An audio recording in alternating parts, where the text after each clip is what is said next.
En esa primera clase del viernes pasado vimos conceptos básicos que se tienen que reforzar bastante, se tienen que clarificar y que se van a usar al momento de determinar el tipo de problemas que hay que resolver. Si hablamos netamente de la PTU, que es el tema que estamos viendo en esta parte de probabilidad básica, por decirlo de algún modo, es importante entonces tener claro, por ejemplo, qué son los tipos de sucesos. Eso es importantísimo, la regla de Laplace, que fue lo último que vimos como última diapositiva, que detrás de eso está prácticamente lo fundamental del capítulo. Prácticamente en esa regla uno podría resumir gran parte del cálculo de probabilidades, aunque tenemos que ir viendo ciertas situaciones que se van agregando ciertas cosas distintas. Eso lo iremos viendo en la medida que vayamos completando algunas cosas. Tener claro también para la clase de hoy que vamos a trabajar harto con naipes, ¿ya? Otra cosa que yo siento que los ejemplos son fáciles de entender, si las reglas que vamos a definir aquí no son difíciles. Los problemas o la experiencia que vayan tomando o las variantes que tengan cada uno de los problemas es quizás lo más difícil, ¿ya? Cuándo hay que usar un caso, cuándo hay que usar otro. Es parte más que usar la fórmula y el cálculo, es como el razonamiento del problema. Aquí hay mucho de comprensión lectora también en juego. Entonces, muy parecido a combinatoria en ese sentido, ¿ya? Saber comprender muy bien esas partes. Entonces, comenzamos. Se les entregó entonces la presentación. Vamos a compartir pantalla y vamos a partir con un repaso de lo que vimos el día viernes, ¿ya? Con lo más importante que vamos a considerar para la clase de hoy. Entonces, si empezamos, ¿cierto? Recuerden que dentro de los conceptos básicos nosotros trabajamos los tipos de sucesos o eventos. Ojo aquí que en algunas partes se habla de sucesos, en otras partes de eventos, pero es lo mismo. En matemática, recuerden eso, que es importante. Cuando uno tiene un experimento aleatorio, ¿se acuerdan? Uno tiene un conjunto de posibles resultados, eso se llama espacio muestral, ¿cierto? Con la letra omega. Entonces, uno se puede encontrar con diversos sucesos que corresponden a algún subconjunto de los posibles resultados, desde nada hasta todo, ojo. Todas las opciones están ahí puestas, y que muchas veces viene descrita como una frase. Después la pasa a palabras o incluso a números, o de repente uno las cuenta incluso. Entonces, el tipo de eventos al trabajar en probabilidad son varios. Y hoy vamos a darle énfasis a los primeros 5, aunque los dos primeros son como demasiado obvios, pero igual hay que considerarlos. El evento seguro, suceso seguro, es el que siempre ocurre. Ya más adelante lo vamos a asociar a la probabilidad del 100% o 1. El evento imposible es aquel que nunca va a ocurrir, ¿cierto? Se va a denotar con el símbolo vacío, como lo que vimos en una clase, el conjunto vacío, ese símbolo que está ahí. Entonces, si uno lo piensa en probabilidad, está asociado al 0%. Cuando algo es imposible, su probabilidad de que ocurra es 0. ¿Ya? Y, por ejemplo, un evento posible, que es lo que vamos a trabajar prácticamente en casi todos los problemas, vamos a sacar probabilidades de eventos que no sean ni seguros ni imposibles. Ahí está la gracia, obviamente, en la gran mayoría de los problemas, ¿ya? Entonces nosotros nos vamos a estar moviendo entre 0 y 1, y eso lo vamos a recordar en unos segundos, entre 0 y 100%, ¿cierto? Y vamos a estar sacando probabilidades de este tipo de eventos, ¿ya? Otro tipo de conceptos o tipos de eventos, ya cuando hay 2 eventos, incluso se podría extender a 3 o más, pero Pensemos en dos, que es más sencillo, ¿ya? Más común. Existen también dos eventos que son complementarios. Entonces dice que son aquellos que juntos, si los llevara a juntar, van a formar todo el espacio muestral. Por ejemplo, lo vamos a trabajar más rato, si lanzamos un dado, yo podría decir que un evento es que salga par, un número par. Entonces, el otro suceso complementario sería que salga un número impar. Entonces, esos dos sucesos, juntos, tienen todas las opciones posibles, ¿cierto? Forman el espacio muestral. Y así uno podría explicarlo de muchas maneras. De hecho, por ejemplo, en palabras, que esto quizás no es tan calculable tan fácilmente. Yo podría decir, por ejemplo, si el experimento, no sé, por ejemplo, quizás no hagan el experimento, pero podría pensar cuál es la probabilidad de que mañana llueva y la probabilidad de que no llueva. Entonces, juntos, tengo todas las opciones posibles. Eventos complementarios. Entonces, eso lo vamos a trabajar hoy, ojo, así que hay que tenerlo súper presente. Después, eventos disjuntos o mutuamente excluyentes, clave también para la clase de hoy. Son aquellos que no pueden ocurrir al mismo tiempo. Entonces, es importante que lo tengamos súper presente. Cuando son mutuamente excluyentes es porque no pueden ocurrir al mismo tiempo, ¿ya? Y ahí vamos a definir algo con la probabilidad. Y al revés, hay que tener claro cuándo no son mutuamente excluyentes, o sea que pueden ocurrir al mismo tiempo, ¿ya? Eso lo vamos a también definir bastante en la clase de hoy. Y para la clase siguiente, ¿ya? Lo que son los eventos independientes y dependientes. Eventos independientes son aquellos en los que el resultado de un evento no se ve afectado por el otro evento. Dimos ejemplo en la clase anterior y lo vamos a recalcar en su momento ya, con más énfasis. No es la parte del capítulo donde esto toma importancia. Y eventos dependientes son dos eventos en que el resultado de uno se ve afectado por el resultado del anterior o por el otro. ¿Ya? Pero eso lo vamos a ver con más énfasis más adelante. Propiedades básicas de la probabilidad, hay muchas propiedades que iremos viendo de la probabilidad, pero estas son las más básicas, las que vienen en la definición. Entender entonces que cuando calculemos probabilidades, siempre vamos a estar en torno al valor 0 y 1. O sea, siempre va a ser un número entre 0 y 1, incluido el 0, que sería imposible, y el 1, que es seguro. ¿Ya? Entonces, cada vez que calculemos la probabilidad de cualquier suceso, vamos a estar siempre entre esos dos valores. Si lo interpretamos como porcentaje, eso estaría entre 0 y 100%. ¿Ya? Aunque hemos hablado de decimal, hemos hablado de porcentaje, pero por la regla que vamos a ver en un momento, toma mucha importancia la fracción. Usted tiene que entender que la probabilidad, al igual que la estadística, de hecho ahí hago el enlace, cuando estábamos trabajando en estadística, ¿cierto? Ahí hay una parte de probabilidad que nosotros no quise de alguna forma recalcarles, pero ahí hay algo de estadística en este momento. Lo voy a nombrar en la siguiente diapositiva. Entonces, una probabilidad se puede escribir como decimal, fracción, porcentaje. Y las propiedades que son extremas, podríamos decirlo, la propiedad que dice que la probabilidad de un evento seguro, o la probabilidad del espacio muestral, mejor dicho, siempre va a ser 1, porque tengo todas las opciones posibles. Y la probabilidad del vacío de un evento imposible va a ser 0. ¿No? Son los casos extremos, por decirlo de alguna manera. No van a ser quizás muy comunes, pero está dentro de las posibilidades. Ya. Entonces llegamos a lo que habíamos dicho hace un momento, cómo calcular probabilidades de un evento, ¿ya? ¿Cierto? De un suceso, ¿ya? Entendiendo el tema de los sucesos equiprobables, que los sucesos tienen igual probabilidad, los sucesos elementales tienen la misma probabilidad, y vamos a trabajar prácticamente ese tipo de problemas, ¿cierto?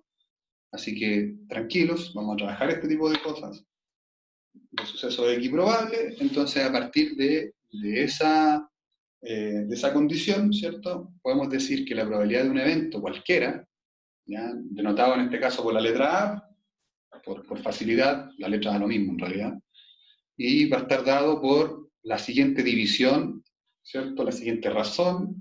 Vamos a tener que dividir el número de casos favorables, los que están relacionados con el suceso, los que cumplen el suceso, dividido por el total de casos posibles que tiene el experimento. ¿Ya? Entonces, por ejemplo, si quiero calcular la probabilidad de algo bien simple, de que salga sello al lanzar una moneda, entonces sello, la probabilidad de sello sería un caso favorable, porque en el lanzamiento de una moneda tengo una opción que es sello, dividido en casos posibles, que son dos resultados, ¿cierto?, cada sello. Entonces, esa probabilidad sería un medio, por ejemplo.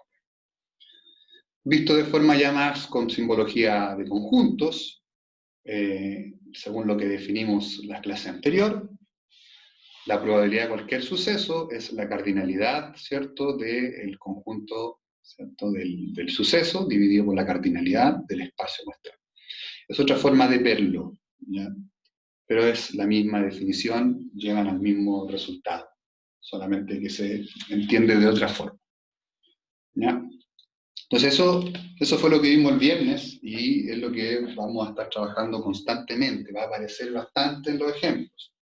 ¿Ya? Y hay que tener súper fresco y estar súper atento a cuando tenga que ir explicando algunos ejercicios. Entonces vamos con lo nuevo. Lo que vamos a ver hoy como objetivo, podríamos decir, en cierto modo, tiene relación con lo que vimos con conjuntos. Aquí vamos a tener que ir combinando la parte de conjuntos, ciertos conceptos bien sencillos. Entender también que son cosas que yo encuentro que son fáciles de entender. No debiese ser difícil, pero aquí hay harta simbología que quizás algunos no han visto, ¿ya? Y que se hubiese esperado que se hubiese visto en algún otro momento en la asignatura de matemáticas. ¿Ya? Entonces, vamos a ir definiendo algunas cosas, vamos a ir viendo qué pasa con dos o más sucesos, qué pasa cuando yo tengo dos o más sucesos. Eso va a ser importante, porque cuando tengo un suceso, es prácticamente todo regla de Laplace. O sea, cuando yo involucro un suceso, es prácticamente esto, y van a haber hartos ejercicios sobre tienen que solamente calcular la regla de Laplace. Pero ¿qué pasa si hay dos sucesos? ¿Ya? Y ahí se van a ir dando algunas informaciones y casos nuevos. Y ciertas operaciones matemáticas que están relacionadas con ello. Entonces, vamos a trabajar tres, comillas, operaciones básicas de probabilidad. Lo digo entre comillas solamente porque no es así en estricto rigor. Entonces, las operaciones con sucesos, ¿cierto? Estamos, recuerden, en el cálculo de probabilidades. Entonces, las operaciones de eventos o sucesos muchas veces se suelen representar a través de diagramas, que tiene que ver mucho con conjuntos numéricos, ¿ya? Entonces vamos a recurrir a las operaciones que es de conjuntos. Y vamos a tratar de ver estos tres casos que tienen que ver con los conjuntos numéricos. La operación de intersección, ¿ya? La operación de unión y la operación de complemento. Que la última es la más difícil, perdón, la última es la más fácil. De hecho, tiene que ver con los sucesos complementarios, así como que ya hay una pista respecto a eso. Entonces, partamos con la primera operación, la operación de intersección de conjuntos, y la vamos a enlazar con la probabilidad. Entonces, vamos a intersectar sucesos. Cuando uno habla de intersección, uno tiene que pensar en cosas que ocurren en común, ¿ya? Entonces, cuando trabajamos la intersección de dos sucesos, que lo vamos a ver como conjunto incluso, y ahí lo vamos a ver en su momento. Entonces dice que si yo quiero intersectar dos sucesos, A y B, en realidad yo quiero ver, al juntarlos, quiero ver qué ocurre en común, qué elementos tienen en común. Entonces, al intersectar dos sucesos, estoy viendo, o estoy tratando de estudiar aquel suceso que está formado por los elementos comunes que tienen ambos, los que se repiten en los dos. ¿Ya? Entonces, este suceso llamado intersección, por decirlo de algún modo, va a tener que ser pensado desde el punto de vista de que si yo tengo sucesos, dos conjuntos, quiero ver cuál de ellos tienen en común, o cuántos tienen en común, o si incluso no hay ninguno, puede pasar también. En matemáticas, el símbolo de conjunto viene dado por, perdón, el símbolo de intersección de conjuntos viene dado por esta U al revés. Entonces, cuando yo quiero intersectar dos conjuntos y dos sucesos, que vamos a verlo después, lo vamos a tener que denotar con este símbolo. De hecho, aquí paro un poquito la clase. Entonces, cuando hablemos de intersección de sucesos,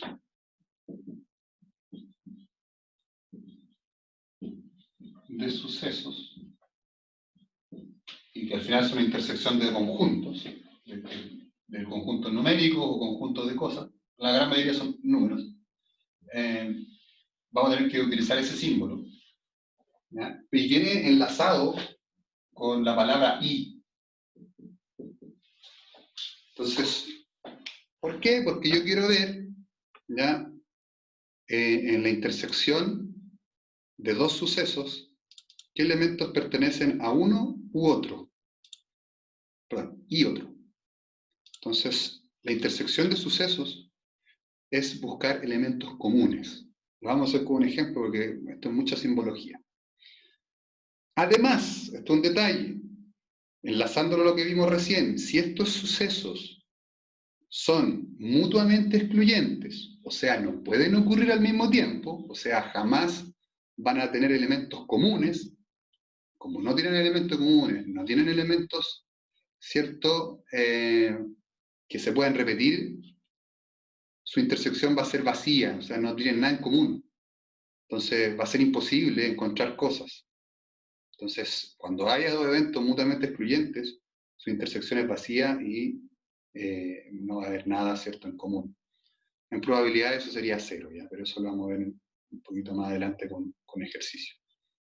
Entonces, por ejemplo, vamos a colocarlo aquí, primero como conjunto, para que se entienda. Un poquito que... Acá está. Entonces, vamos a ir después con esa representación gráfica, ¿ya? Después lo vamos a complementar con la pizarra. Entonces, este es un buen ejemplo para entender la intersección, fíjense. Se definen los siguientes sucesos relacionados con el lanzamiento de un dado. Primer suceso, que el número obtenido sea impar. Entonces, cuando uno piensa en los números obtenidos sea impar, 1, 3, 5. ¿Listo? Y la B va a ser otro suceso que diga que el número obtenido es menor que 3. Entonces, yo digo 1, 2. Entonces, cuando piense en la intersección de los dos sucesos, los dos conjuntos, tengo que ver qué elementos comunes hay entre estos números y estos números. Entonces, cuando yo pienso en la intersección, estoy pensando en qué número, qué valor está repetido en ambos. Y uno se puede dar cuenta que el único valor que es común es el 1. Entonces, la intersección es ese conjunto. Por eso se habla de I. Y aquí le hago esa aclaración. Yo quiero ver qué elementos están en el conjunto A y en el conjunto B al mismo tiempo. Entonces, por eso tiene que ver con la palabra I, la intersección. En ese y en ese. Entonces, el único elemento en este ejemplo es el 1. Y espero que con eso se pueda entender fácilmente lo que es la intersección. Ahora, podemos pensarlo de manera gráfica, y aquí también me voy a apoyar en la pizarra. Si yo tengo, por ejemplo, un diagrama de Venn, esta forma de representar conjuntos que son a partir de figuras geométricas, generalmente círculos. Entonces, si yo pienso en amarillo, por ejemplo, todo este circulito que está acá, y yo digo, por ejemplo, que aquí están los elementos que habíamos visto recién, ¿cierto? El 1, el 2 y si no me equivoco, era el 1, el 3 y el 5. Y en otro conjunto estaban el 1 y el 2, ¿cierto? Al cruzarse, lo que tengan en común va a ser la intersección. Y esa parte que tienen en común que está como pintada dos veces, celeste y amarillo, por decirlo de algún modo, sería la intersección de dos sucesos o eventos. Y una forma de representarlo y de entenderlo, y esta es una representación absolutamente de conjuntos.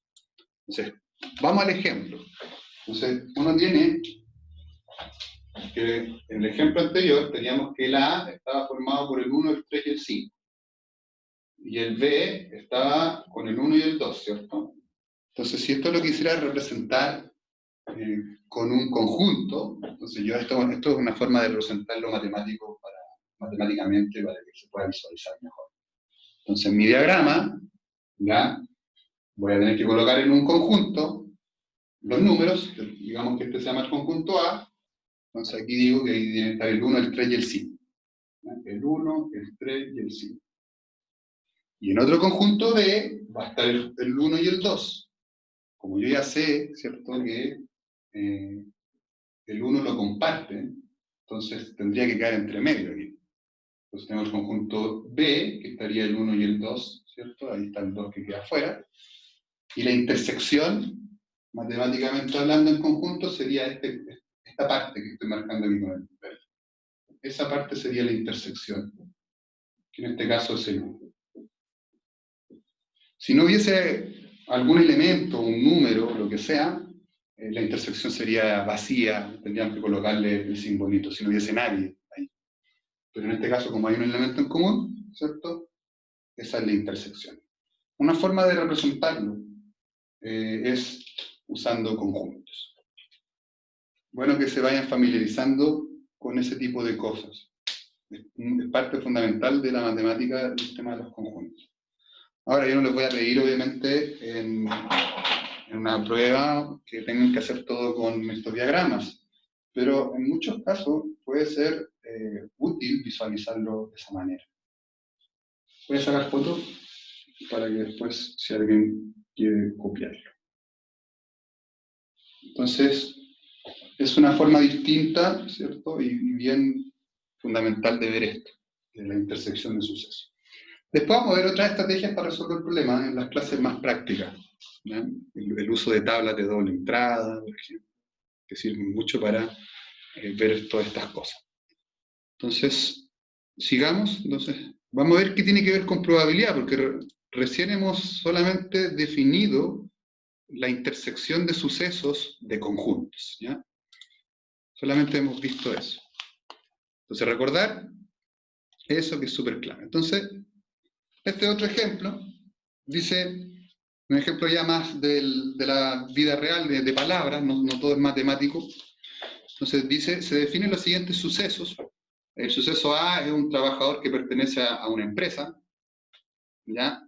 La empresa A, no mismo el nombre. Y B, un trabajador es chileno.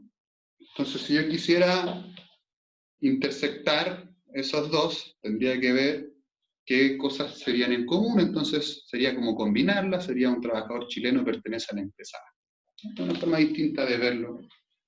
Quizás no, la gran parte de los ejemplos no vamos a trabajar de esa manera, pero se fijan, sería la combinación, ¿cierto?, lo que tienen en común. Vamos a la parte de probabilidad, porque queremos calcular la probabilidad cuando dos sucesos, ¿cierto?, sean dos sucesos cualquiera. Quiero ver su probabilidad de que ocurran al mismo tiempo. La primera observación, si dos eventos A y B son independientes, ojo, esa es una condición fundamental, que los dos sucesos tienen que ser independientes. El otro caso, que cuando sean dependientes, lo vamos a ver en la clase siguiente. ¿Ya? Porque va a pasar obviamente algo cuando sean dependientes.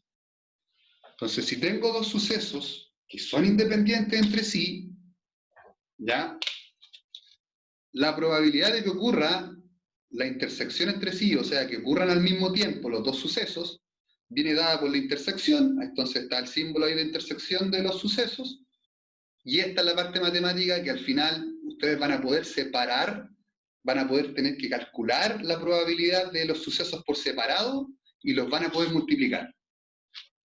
Esa es la primera propiedad para poder trabajar la intersección de sucesos. Si dos sucesos son independientes, la probabilidad de que ocurran al mismo tiempo viene dada por la multiplicación de ambos sucesos por separado. Se conoce esta fórmula como ley multiplicativa, ¿ya? Para este caso es el más sencillo. Entonces es prácticamente aplicar la regla de Laplace dos veces por separado y multiplicarlo. Vamos con ejemplos. Entonces, acuérdense entonces, pues si alguien no nos conocía, ahí está la baraja inglesa, las 52 cartas de la baraja inglesa, ¿cierto? Desde el as hasta el Kaiser, corazón, pica, diamante, trébol. Si alguien no la conoce, se las presento. Entonces vamos a definir en un experimento, ¿cierto? Vamos a extraer dos cartas de una baraja inglesa con reposición. Ojo, o sea, se devuelve la carta. Por si acaso ese es un detalle que es importante. ¿Ya? A partir de sacar dos cartas de esta baraja inglesa, vamos a definir los siguientes sucesos. ¿Ya? Que primero la carta sea un as, un 1 como algunos le dicen. Que el segundo suceso sea que la segunda carta sea as. ¿Ya? Y el tercer suceso, que la primera carta sea rey.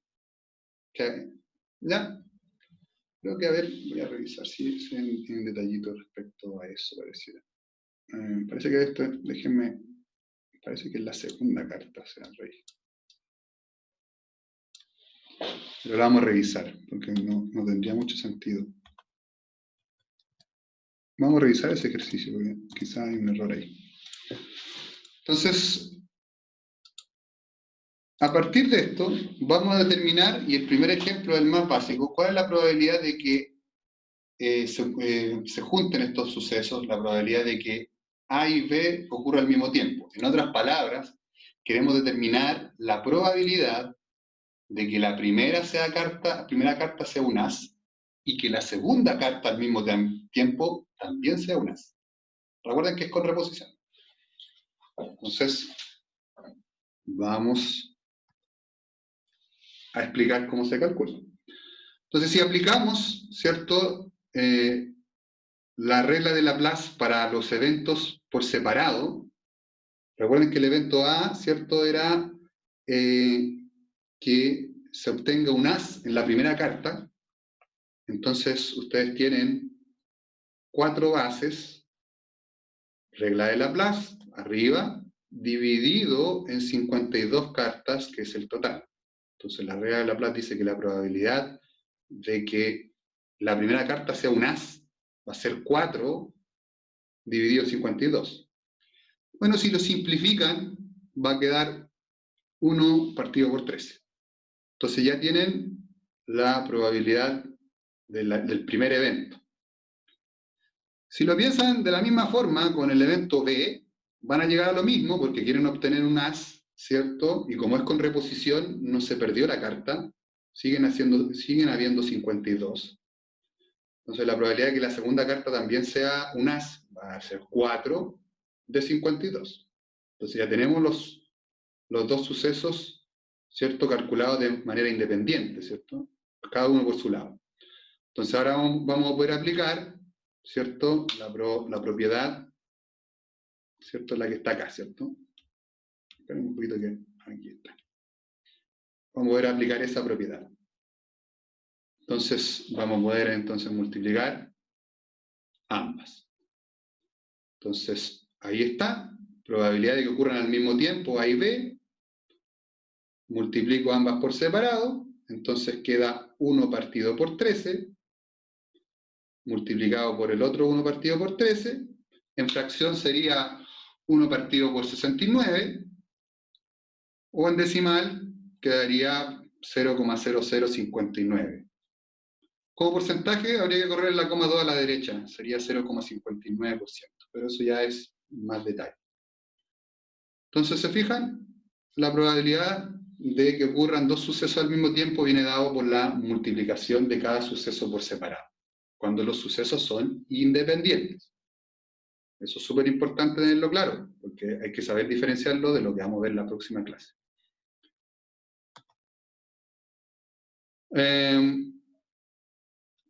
Segundo, fíjense en este segundo ejemplo.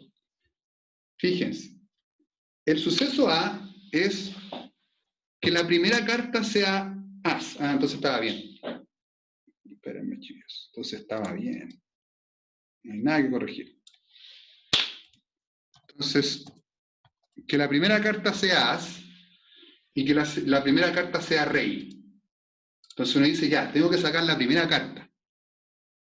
Entonces uno dice, a ver, quiero que mi primera carta sea as y que mi primera carta sea rey. Entonces uno piensa, a ver, si yo quiero ver que si pueden ocurrir al mismo tiempo, ¿habrá una carta que sea as y rey al mismo tiempo? Entonces uno dice, es imposible. Si saco una carta, esa carta no puede ser as y rey al mismo tiempo. Eso no existe.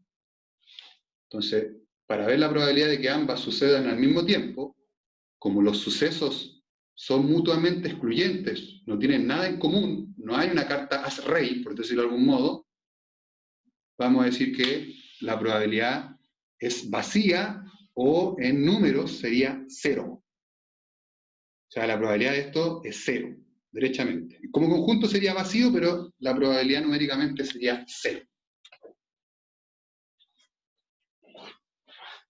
Con esto terminamos la primera parte de la clase. Preguntas. Es buen momento de parar. ¿Hay alguna consulta? ¿Algo que tenga que reafirmar? ¿Algo que no se haya entendido? ¿Se va entendiendo, chicos? Díganme algo en este momento, una buena oportunidad para pausar. ¿Cómo lo ven, chicos? Digan algo por el chat por último, no sé, o si hay algo que no se entendió, me dicen ahora y puedo aclarar las dudas. Les doy un minuto aparte que se va a cortar, así que es buen momento para parar. Voy a poner